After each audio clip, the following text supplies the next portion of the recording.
Hello and welcome to state times. मैं हूं आपका होस्ट मोहम्मद मुकरम। हम इस वक्त हैं डिप्टी कमिश्नर पुलवामा के ऑफिस में। हाल ही में होम मिनिस्टर ऑफ इंडिया ने district good governance index list में डिस्ट्रिक्ट पुलवामा जो है कश्मीर रीजन में नंबर 1 डिस्ट्रिक्ट करार दिया है। डेवलपमेंट के हवाले से, एचआरडी के हवाले से तो पुलवामा बहुत सारे चीज़ों से मशहूर भी है। इसमें सैफ़रान भी कल्टिवेट होता है डिस्ट्रिक्ट पुलवामा में जो पड़ता है पांपोर एरिया। यहाँ पे इंडस्ट्रियल एरिया जो है गवर्नमेंट का सबसे बड़ा है लासीपुरा, और यहाँ पे सीमेंट फैक्ट्रीज, सीमेंट इंडस्ट्रीज़ भी है और कई सारे ऐसे चीज़ है जो डिस्ट्रिक्ट पुलवामा में मशहूर है। तो इस हवाले से कि तरक्की क्या कितनी हुई और भी कई सवाल आते हैं हमारे डिप्टी कमिश्नर पुलवामा से। मिस्टर बसीरुल हक, आपकी क़यादत में आप जब से डिप्टी कमिश्नर पुलवामा आए हैं तो होम मिनिस्टर ऑफ इंडिया ने भी ये लिस्ट निकाला कि डिस्ट्रिक्ट पुलवामा जो है नंबर 1 रीजन दिया है, नंबर 1 डिस्ट्रिक्ट दिया है कश्मीर रीजन में। JNK में 4 आए हैं। तो तरक्की के हवाले से और एचआरडी के हवाले से इसमें उसने ये किया है कि इन 2 चीज़ों की वजह से डिस्ट्रिक्ट पुलवामा नंबर 1। तो इसको आप कैसे देखते हैं? देखें, जो अभी ऑनरेबल होम मिनिस्टर ने जो एक डिस्ट्रिक्ट गुड गवर्नेंस इंडेक्स जो है उसको लॉन्च किया है, तो उसमें बहुत सारे पैरामीटर्स होते हैं जो गुड गवर्नेंस के बेसिस पे देखे जाते हैं कि पिछले 1-1.5 साल में, 2 साल में क्या चेंजेस आई हैं गवर्नेंस के हवाले से, जो खासकर बड़ा एक अहम ही एसेंस होता है किसी भी एडमिनिस्ट्रेशन का। जैसे आप देखेंगे कि जैसे डिप्टी कमिश्नर जो है is the face of the government, चाहे वो सेंट्रल गवर्नमेंट का हो, चाहे हमारे यहाँ पे LG एडमिनिस्ट्रेशन है उनका फेस हो। तो इस तरीके से जो सारी चीज़ें की जाती हैं तो इसमें बहुत सारे पैरामीटर्स हैं। उन पैरामीटर्स में अगर हम देखें तो एग्रीकल्चर की बात की जाती है, उसके अलाइड सेक्टर्स जो हैं जैसे हॉर्टिकल्चर है, फिशरीज़ है, या उसमें जो हमारा सैफ़रान जो है एग्रीकल्चर का एक मेन पार्ट है उसमें है, या हाई डेंसिटी प्लांटेशन की अगर हम बात करें तो ये एक सेक्टर हो गया। उसके बाद जो है दूसरा सेक्टर जो है वो कि सोशल, जो हमारी सोशल वेलफेयर डिपार्टमेंट है उसमें जितनी भी सेंट्रली स्पॉन्सर्ड स्कीम्स हैं उनमें जितने भी हमारे पास एलिजिबल जो सिटीजन्स हैं क्या वो उसमें कवर होते हैं, नहीं होते हैं। फिर उसके बाद जो ह्यूमन रिसोर्स का जो देखा जाता है कि जो नंबर ऑफ़ एम्प्लॉइज़ हमारे पास हैं, या जो ह्यूमन रिसोर्स में ओवरऑल देखा जाता है कि किस तरीके से हमारे पास यहाँ पे एक पॉपुलेशन जो है वो बल्कि एसेट नहीं बल्कि एक रिसोर्स है। उसके बाद जो एडमिनिस्ट्रेशन का और सिटीज़न का, जो डिस्ट्रिक्ट एडमिनिस्ट्रेशन का और सिटीज़न के साथ जो इंटरेक्शन होता है, उसके बाद जो है वो किस तरीके से हमारी जो ग्रीवांस रिड्रेसल है उसको किस तरीके से किए, इन पैरामीटर्स के ऊपर देखें। तो मैं आपको बताता चलूँ कि जैसे एग्रीकल्चर में हम देखेंगे तो पुलवामा में जो एग्रीकल्चर है वो बड़ी यूनिक है। यूनिक इन द सेंस इस तरीके से है कि जैसे पहले यहाँ पे एक एग्रीकल्चरल डिस्ट्रिक्ट पहले माना जाता था, लेकिन उसी एग्रीकल्चरल सेक्टर में अब पुलवामा जो है वो अलाइड सेक्टर्स की तरफ ज़्यादा जा रहा है। जैसे कैश क्रॉप्स हमारे पास हैं, जैसे एप्पल की यहाँ कल्टीवेशन होती है। उसके बाद जो है वो आलमंड में अगर देखेंगे तो पुलवामा नंबर 1 डिस्ट्रिक्ट है उसकी प्रोडक्शन में। उसके बाद अगर हम हाई डेंसिटी प्लांटेशन की बात करेंगे जिसको ऑनरेबल LG साहब ने बारामूला डिस्ट्रिक्ट से लॉन्च किया था, उसके बेसिस पे अगर हम देखें तो वहाँ पे भी काफ़ी ज़्यादा महारत है। जैसे इस बार मैं आपको हार्टिकल्चर सेक्टर की ही बात बताऊँ या सैफ़रान की बात बताऊँ, या हम जो हमारे यहाँ पे हाई डेंसिटी प्लांटेशन है अगर उनकी बात बताऊँ, तो इसमें देखा जाए तो जो हाई डेंसिटी जो अभी इस साल हमारे पास जो प्रोडक्शन हार्वेस्टिंग जो हुई है एप्पल की, वो लगभग 2.5 लाख टन हुई है हमारे पास यहाँ पे। और उसमें से अगर हम देखेंगे तो जो हाई डेंसिटी प्लांटेशन है लगभग 1400 टन के करीब हमारे पास जो है वो है। ये एक बड़ी अचीवमेंट है कि लोग किस तरीके से नई टेक्नोलॉजी को, हाई यील्डिंग वैरायटीज़ जो हैं हार्टिकल्चर में, जहाँ खासकर एप्पल में, किस तरीके से उनको अडाप्ट कर रहे हैं और कैश क्रॉप्स की तरफ ज़्यादा से ज़्यादा जा रहे हैं। तो अभी जैसे हमने पिछले 2-3 साल में देखा है कि पहले हमारे पास जो इसके अंदर जो पोटेंशियल था वो लैंड का जो कवरेज था लगभग 600 कनाल के करीब था। आज की डेट में 3500 कनाल जो है ज़मीन हाई डेंसिटी के अंडर आई है, और आने वाले हमारे इसी साल 2022 के एंड तक जो है वो हमारा लगभग 7000 कनाल के करीब हम उसमें हाई डेंसिटी प्लांटेशन करवाएंगे। इससे ना सिर्फ हाई डेंसिटी प्लांटेशन या जो हॉर्टिकल्चर सेक्टर है जो एक मेन सेक्टर है हमारी एग्रीकल्चरल एक्टिविटीज़ का, इसको हम देखेंगे ना सिर्फ इससे सिर्फ प्रोडक्शन होती है या एक इनकम जनरेट, बल्कि इससे देखा जाए एक एम्प्लॉयमेंट अपॉर्चुनिटीज़ भी आती हैं, क्योंकि नई टेक्नोलॉजी है, लोग नए तरीके से आ रहे हैं। हार्टिकल्चर डिपार्टमेंट में जिस तरीके से उन्होंने स्कीम्स की अवेयरनेस दी, टेक्नोलॉजी की अवेयरनेस दी, उसके साथ साथ जो यहाँ पे लोगों का स्टैंडर्ड ऑफ लिविंग जो बढ़ेगा। जैसे आपने देखा होगा कि पुलवामा जो है वो पर कैपिटा इनकम में नंबर 2 डिस्ट्रिक्ट है श्रीनगर के बाद। तो इसी तरीके से अगर हम सैफ़रान की बात करें तो सैफ़रान में भी जैसे आपने देखा होगा कि उसको GI tag government of India ने दिया है। ये GI टैग होने की वजह से पुलवामा का जो पामपुर के अंदर जो खासकर सैफरान हमारा होता है उसकी वैल्यू जो है वो सिर्फ 1% या 2% या 3% नहीं बल्कि 100% उसका इंक्रीज़ हुआ। कैसे इंक्रीज़ हुआ मैं बताऊं कि आज की डेट में अगर कोई भी GI टैग वाला पामपुर सैफरान होगा, उसको वर्ल्ड की किसी भी मार्केट में वो ख़रीदना चाहे, कंट्री की किसी मार्केट में ख़रीदना चाहे, उसको किसी किस्म का कोई डाउट नहीं होगा, क्योंकि वो प्रॉपर वे में एक SOP है, उस SOP के तहत जो है वो उसकी पूरी प्रोसेसिंग होती है, पैकेजिंग होती है, उसके बाद उसके ऊपर टैगिंग होती है और उसके बाद उसकी ऑक्शनिंग होती है। तो ये सबसे बड़ी चीज़ है जिससे फार्मर्स की इनकम भी जो है वो डबल हुई है। दूसरी बात जो है इसी में मैं बताऊं कि वहाँ पे जैसे हमारा जो यहाँ पे स्पाइस पार्क है जो दुसू के अंदर पामपुर एरिया के अंदर पड़ता है, तो वहाँ पे जो हमारी लैब है खासकर इस सैफरान की जो पूरी प्रोसेसिंग करती है, मतलब रॉ मटेरियल से लेकर एंड प्रोडक्ट तक, तो वो इतनी एडवांस्ड और इतनी वेल टेक्नोलॉजिकली इक्विप्ड है कि जो काम पहले हमारा 1 साल में होता था वो काम अब हमारा 1 महीने में आराम से हो जाता है। दूसरी बात ये है कि जो उसमें सैफरान में जो हमारा लॉस होता था कि हम उसको प्रॉपर वे में जो है उसको ड्राई नहीं कर पाते थे, या क्योंकि नेचुरल एनवायरनमेंट में करते थे तो उसमें बहुत सारी दिक्कत होती थी। उसके बाद जो है वो अगर हम देखेंगे कि उसमें वेस्टेज बहुत ज़्यादा होता, तो आज की डेट में वही वेस्टेज जो है वो लगभग 2-3% के करीब पहुंच गया, जो पहले ऑलमोस्ट 40 to 50% के करीब होता था। ये हुई डेवलपमेंट के हवाले से बात आपने जिक्र की कि सैफरान का यहाँ पे मेन ये है एप्पल ऑर्चर्ड्स हाई डेंसिटी वाले, तो साथ साथ आपको नहीं लग रहा है कि इसी डिस्ट्रिक्ट में कुछ ऐसी सीमेंट फैक्ट्रीज़ है जो पोल्यूशन की वजह जो पोल्यूशन कर रहे हैं और उसकी वजह से सैफरान फील्ड या एग्रीकल्चर लैंड या हॉर्टिकल्चर लैंड उस एरिया को इम्पैक्ट पड़ रहा है, और उसके हवाले से क्या इकदाम आपके रहेंगे एज ए डिप्टी कमिश्नर? बताता चलूँ कि पुलवामा में जैसे डेवलपमेंट की बात हो रही है उसमें दूसरे पॉइंट्स पैरामीटर्स पे भी मैं आऊँगा, लेकिन जो आपने सवाल बीच में किया इसमें जैसे जिस तरीके से रिसोर्स की अवेलेबिलिटी होती है उसी एरिया में इंडस्ट्रीज़ की डेवलपमेंट होती है।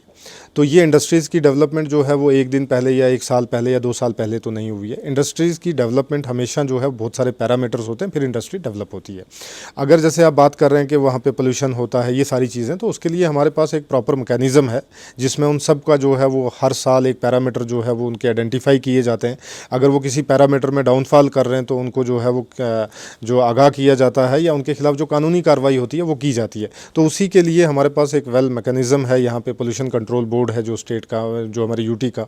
तो उसमें जिस तरीके से हम देख रहे हैं कि आने वाले टाइम में ये बहुत सारी चीज़ें जो हैं, जो अभी आप बोल रहे हैं कि जो पोल्यूशन है या जो ओवरऑल जो जैसे फील्ड्स की वजह से हो रही है, बिल्कुल हो इफ़ेक्ट हो रही है, तो आने वाले टाइम में आप देखोगे बहुत सारी चेंजेस होंगी, क्योंकि अभी एक नया सिस्टम है, एक नया माहौल है। तो उसके अंदर जितने भी ये पैरामीटर्स हैं उनके ऊपर सबका जो है वो वेरिफिकेशन भी होगी, और साथ ही साथ में सिर्फ एक ही पार्ट नहीं होगा कि वेरिफिकेशन, बल्कि अवेयरनेस भी होगी कि आपको कौन सी टेक्नोलॉजी कब यूज़ करनी है, किस तरीके से यूज़ करनी है, सो दैट कि पोल्यूशन का जो लेवल है वो रिड्यूस हो जाए, और जिससे हमारे आसपास का जो एरिया है, टाउन है खासकर, उसमें जो है वो इसकी पोल्यूशन की दिक्कत ना हो। हमारी एग्रीकल्चरल फील्ड में अगर इसकी दिक्कत हो रही है तो वो दिक्कत ना हो।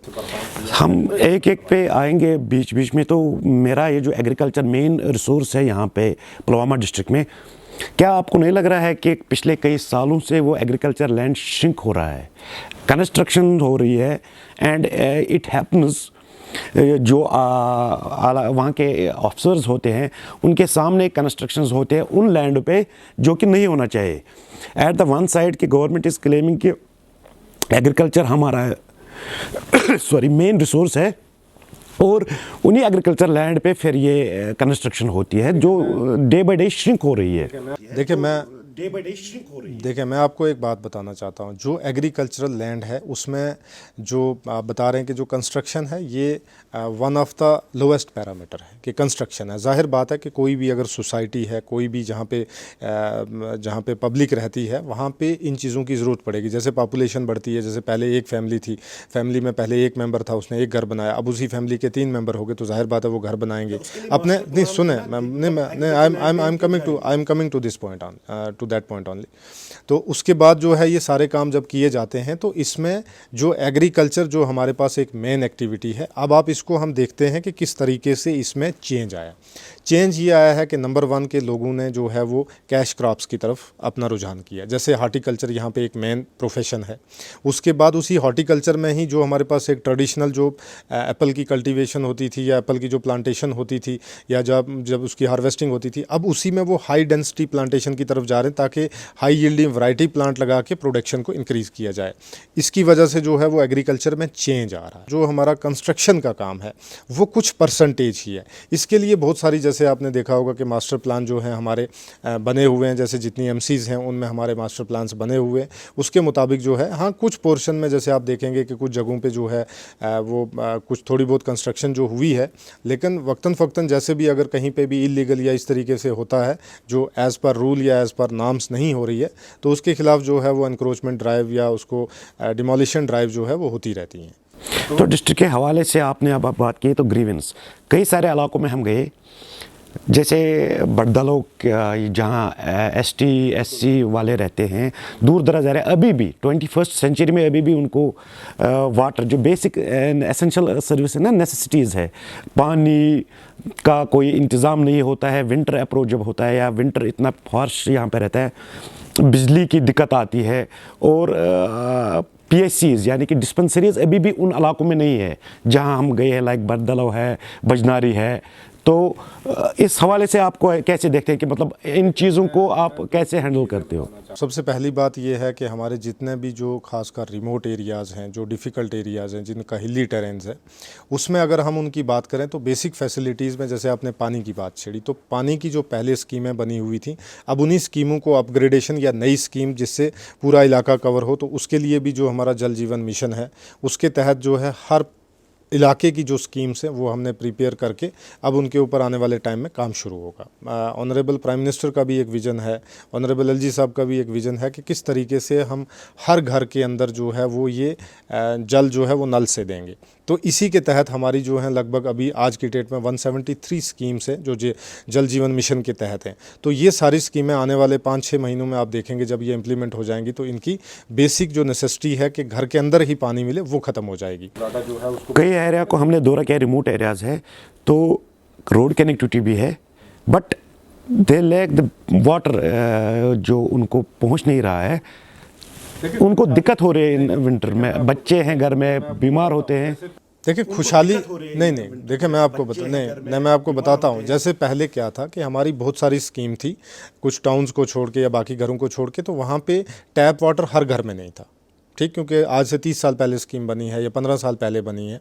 लेकिन अब मैंने आपको बताया कि जो हमारा जल जीवन मिशन के तहत जो अब हम नई upgradation of water supply schemes जो हैं उनको कर रहे हैं, तो उसका मकसद ही यही है कि हर घर को जो है वो नल से जल प्रोवाइड करना है। तो उसका मेन मकसद ही यही है कि जो हमारे पहले कहीं कोई एरिया छूटा है जिसको घर में पानी नहीं है, तो उन एरियाज़ को जो है वो आने वाले टाइम में इन स्कीम्स की जो 173 स्कीम्स हैं, जब इनकी इम्प्लीमेंटेशन हो जाएगी तो उस इम्प्लीमेंटेशन से ये जो बेसिक चीज़ें हैं, जैसे आप बता रहे हैं कि दूर दराज जो हमारे रिमोट एरियाज़ हैं या जो हमारे टफ़ या हिली टेरेन वाले एरिया हैं, तो इनके अंदर भी इन चीज़ों की दिक्कत नहीं होगी। फिर आपने एक चीज़ और की कि जो हमारी पीएचसीज़ हैं, सीएचसीज़ हैं, लोगों की ग्रीवेंस, इलेक्टेड गवर्नमेंट में ये फ़र्क है, पिछले 4-5 साल से यहाँ पे अब गवर्नमेंट नहीं है, 2016-2017 से, तो लोगों की आप ग्रीवेंस कैसे, मतलब आम आदमी को डिप्टी कमिश्नर के ऑफिस में अगर जाना होगा या डिप्टी कमिश्नर के सामने अपनी ग्रीवेंस रखनी होगी तो वो कैसे रखे? क्योंकि उनके एलिगेशंस, उनका कहना यह है कि बहुत सारे बैरियर्स ऐसे, ऑफिसर्स ऐसे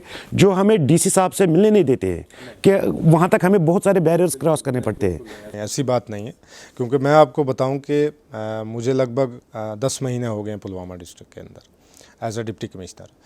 तो मैं जब से आया हूँ, मुझे किसी पब्लिक ने, तो यहाँ पे जो ग्रीवांस रिड्रेस करने का या लोगों को सुनने के जो मेरे ऑफिस में जो है वो 2-3 तरीके हैं। नंबर 1 तरीका कि वो ऑनलाइन अपना ग्रीवांस सबमिट कर सकता है। अगर वो ऑनलाइन नहीं कर सकता है तो हफ्ते में 2 दिन जो है मैंने पब्लिक के लिए मखसूस किए हैं, ट्यूसडे और थर्सडे। उन दोनों दिनों को जो है वो मेरे से आके मिल सकते हैं। किसी किस्म का कोई ग्रीवांस है तो वो यहाँ पे आके रजिस्टर करवा सकते हैं और उस ग्रीवांस का अजाला भी होता है। दूसरी बात, तीसरी बात जो ये है कि अगर कोई व्हाट्सएप मैसेज से या हमारे जो सोशल मीडिया के जो हैंडलर्स हैं जितने भी, जैसे फेसबुक हो गया, ट्विटर हो गया या व्हाट्सएप हो गया, तो उसके अंदर ऑन एन एवरेज जो है मैं बहुत सारी कम से कम भी मतलब 100-150 कॉल जो है मैं वो हर रोज़ अटेंड करता हूँ जो पब्लिक ग्रीवांसेस के रिलेटेड हों। फिर उसके साथ जो मैसेजेस मैं करता हूँ तो वो अनगिनत हैं, जिनको मैं कंसर्न ऑफिसर को या जो हमारा ग्रीवांस सेल है यहाँ पे 24/7 जो फंक्शन कर रहा है तो उसमें होता है। तो इसमें अभी तक अगर हम सारे ग्रीवांसेस को अगर लेके हम चलें, फिर उसके बाद जब तक ये अभी थर्ड वेव है, इसमें कोविड पेंडेमिक में जो है वो ज़्यादा चैलेंजेस हैं, तो उससे पहले हमने जो है वो जो हमारा ब्लॉक दिवस होता था उसके अंदर जो है वो हमारे हर ब्लॉक के अंदर हम दिवस कराते थे। मैं खुद वहाँ पे गया हूँ, हमारे डिवकॉम साहब जो हैं वो भी ब्लॉक दिवस में उन्होंने हिस्सा लिया है।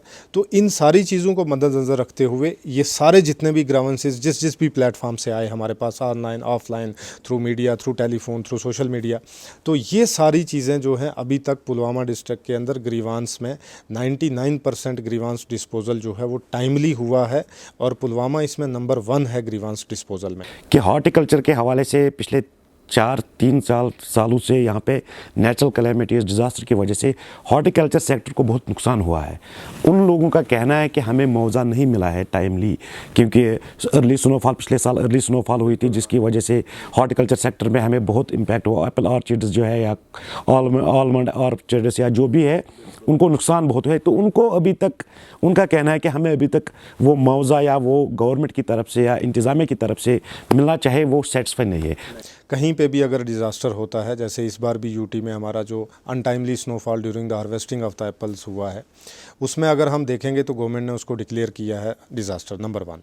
नंबर 2 कि एक क्राइटेरिया होता है कि किस क्राइटेरिया के तहत जो है वो हमने उनको कंपनसेट करना है या उनको किसी किस्म का मुआवजा देना है। तो पुलवामा के अंदर मैं बताता हूँ कि जो पूरी ओवरऑल हमारी हार्टिकल्चर की, एग्रीकल्चर की या जितनी भी एग्रीकल्चरल एलाइड सेक्टर्स की जितने भी हमारे पास जो असेसमेंट हुई, उस असेसमेंट में कहीं पे भी डिज़ास्टर जो है वो 5 से 10% से ज़्यादा नहीं हुआ। तो वो उस क्राइटेरिया में ही नहीं आता है कि भाई किसको दिया जाए। और दूसरी जो सबसे बड़ी बात यह है कि पुलवामा के अंदर इसका इतना ज़्यादा नुकसान नहीं हुआ है। हार्डली जो है अगर मान लो किसी को 100 पेटियाँ होनी थी तो 100 पेटियों के बजाय 95 हुई हैं या 90 हुई हैं, तो वो एक मेजर डिज़ास्टर नहीं, उस क्राइटेरिया में नहीं आता है और इसको ज़्यादा बड़ा नुकसान भी नहीं माना जाएगा। पेंडेमिक पे आएंगे अब, लॉकडाउन, क्या आपको लग रहा है कि वे वीकली लॉकडाउन जो आप लगा रहे हो, इम्प्लीमेंट करा रहे हो, तो स्ट्रीट वेंडर जो लोकल आम बिजनेसमैन है उनका ये कहना है कि खाली हफ्ते में लॉकडाउन की ज़रूरत क्यों है, मतलब एंडिंग वीक में क्यों लॉकडाउन की ज़रूरत है, बाकी दिनों वायरस नहीं होता। ये लोगों का ये कहना है, क्योंकि वो कह रहे हैं कि हमें बहुत नुकसान हो रहा है अपने छोटे छोटे बिजनेस करने में, जो दुकानदार है, स्ट्रीट वेंडर्स है, बाकी चीज़ है। सबसे पहली बात यह है कि कल ऑनरेबल एलजी साहब की वीसी थी, उसमें उन्होंने क्लियर कट डायरेक्शन दी है कि किस तरीके से लोगों को अवेयर करना है, किस तरीके से जो बिज़नेस एस्टेब्लिशमेंट्स हैं उनको अवेयर करना है ताकि उनको किसी किस्म की कोई परेशानी ना हो, वो इस वायरस के साथ जीना सीखें ताकि उनकी इकनॉमिक एक्टिविटीज़ को किसी किस्म का कोई नुकसान ना हो। उसके लिए जो है वो हम बहुत सारे इकदाम हमने किए हैं, मैं उस पर आऊँगा। दूसरी बात जो ये है कि अगर इस किस्म का कोई भी पेंडेमिक होता है तो यहाँ पर 2 चीज़ें बड़ी इंपॉर्टेंट होती हैं। सबसे पहली ये कि आपको प्रायोरिटाइज़ करना है कि आपको जान बचानी है सबसे पहले, कि या बिज़नेस एस्टेब्लिशमेंट को चलाना है, क्योंकि हम किसी भी ह्यूमन लाइफ का रिस्क नहीं ले सकते। ये हमारी प्राइमरी रिस्पॉन्सिबिलिटी है। This is number 1 point. Number 2 point कि जो हमारे SOPs हैं, खासकर कोविड को लेके, जो एक बड़ी आलमी महामारी है, इसको हम जो है वो एक रीजनली महामारी भी नहीं कह सकते। इस तरीके से किस तरीके से हमारी बिज़नेस एस्टेब्लिशमेंट्स जो हैं वो फुली अवेयर रहेंगे। अगर वो SOPs का, जैसे ऑनरेबल एलजी साहब की क्लियर कट डायरेक्शन है कि वो जो भी मार्केट, अभी मैं इसीलिए मैंने आपको बोला कि मैं 2-3 तहसीलों का जो है वो दौरा करने वाला हूँ आज, तो उसमें मेन चीज़ यही देखनी है कि कोई भी हमारी जो बाज़ार है या कोई भी हमारी एस्टेब्लिशमेंट है या कोई भी हमारे स्ट्रीट वेंडर्स हैं या जो रेडी वाले हैं, अगर वो SOP फॉलो करते हैं तो उसी तरीके से हम उनको एज ए मॉडल मार्केट बनाएंगे कि ड्यूरिंग द पेंडेमिक भी यहाँ पे बहुत अच्छे से उन्होंने जो है वो SOP को या कोविड अप्रोप्रिएट बिहेवियर को फॉलो किया है। इसकी वजह से ये उनके नहीं, मैं आ रहा हूँ उसी पॉइंट पे कि वो वीकेंड पे भी जो है वो नहीं आए। कोरोना रेस्ट्रिक्शंस को नाम दे के ये अब लोगों का कहना है कि वो दूसरे तरीके से नाकाज लगाते हैं। They are taking the advantage of the corona नाकाज, ना लॉकडाउन है। अब आपके हिसाब से गुड गवर्नेंस की डेफिनेशन क्या है? देखिए, मैं बताऊं कि गुड गवर्नेंस की डेफिनेशन जो है वो 2-3 तरीके की है। सबसे पहली बात ये है कि जो ऑनरेबल प्राइम मिनिस्टर का भी एक विज़न है कि minimum governance, maximum governance, minimum government. तो इस चीज़ को ये होगी फर्स्ट डेफिनेशन। सेकंड डेफिनेशन कि जब किसी किस्म का कोई भी पेंडेमिक होता है, जैसे आपने देखा कोविड पेंडेमिक का नेशनल डिज़ास्टर डिक्लेयर हुआ है, पूरी दुनिया जो है वो इससे इफेक्टेड है। अब यहाँ पे गुड गवर्नेंस की सबसे पहली डेफिनेशन आती है कि हम ह्यूमन लाइफ की कैसे जो है वो उसको सिक्योर कर पाएँ, किस तरीके से लोगों को बीमारी में मुब्तला ना होने दें, किस तरीके से लोगों की जान बचाई जा सके। कुदरत का ये निज़ाम है कि जान देने वाला भी जान लेने वाला भी जो है वो ऊपर वाला है, लेकिन जो एक असबाब है, असबाब में क्या है, एडमिनिस्ट्रेशन है, उसके बाद हेल्थ डिपार्टमेंट, उसके बाद जो हमारे जो जितनी भी जो अलाइड डिपार्टमेंट्स हैं जो इनको सपोर्ट करते हैं कि किस तरीके से हम नाफिज करें। तो ये भी एक गुड गवर्नेंस का पार्ट है कि किस तरीके से हम जो लोगों की जान का तहफ़्फ़ुज़ करें, उनको जो है वो हर किस्म की जो हेल्थ की फैसिलिटीज़ हैं वो प्रोवाइड कराएँ। तो ये अगर आप पेंडेमिक के हवाले से पूछ रहे हैं या रिस्ट्रिक्शन के हवाले से पूछ रहे हैं, this is also the definition of the good governance. लोगों से बात की हमने, आम लोगों से जो कि आम जनता है, and they are also saying कि we are law abiding persons. हमने न कोई पत्थर फेंका है कहीं पे, न कोई वायलेट किया है कोई लॉ। हम सिंपली अपने कामों पे जाना चाह रहे हैं, बट हमें ऐसे रोका जा रहा है कि जैसे हम पे ऐसे मतलब डिक्टेटरशिप का राज लग रहा है। नहीं, बिल्कुल नहीं, ऐसी बात नहीं है। आपको जिसने भी बताया, आप अगर मुझे क्लिप भेजेंगे तो I also see this one. लेकिन यहाँ पे एक चीज़, जैसे जो विलेज की एक्टिविटीज़ हैं उसमें किसी किस्म की कोई रिस्ट्रिक्शन नहीं है। वो अपने बागों में जाके काम कर सकते हैं, अपने घर का काम कर सकते हैं, अपने घर के अंदर मान लो कि अगर वो छोटी मोटी कंस्ट्रक्शन भी करना चाहते हैं वो वहाँ पर कर रहे हैं। किसी किस्म की इस चीज़ पर कोई रिस्ट्रिक्शन नहीं है। रिस्ट्रिक्शन सिर्फ और सिर्फ, मैं आपको दोबारा से ये चीज़ जो है वो ज़ाहिर करना चाहता हूँ कि डिक्टेटर नहीं है यहाँ पे। जो है एडमिनिस्ट्रेशन का एक जो फेस होता है वो डिप्टी कमिश्नर होता है, और मेरे यहाँ पे मैं इन सारी चीज़ों को खुद पर्सनली मॉनिटर करता हूँ। चलो, शुक्रिया बशीर साहब के, इसने अपना कीमती वक्त निकाला आज। इसमें तो ये थे हमारे साथ डिप्टी कमिश्नर पुलवामा।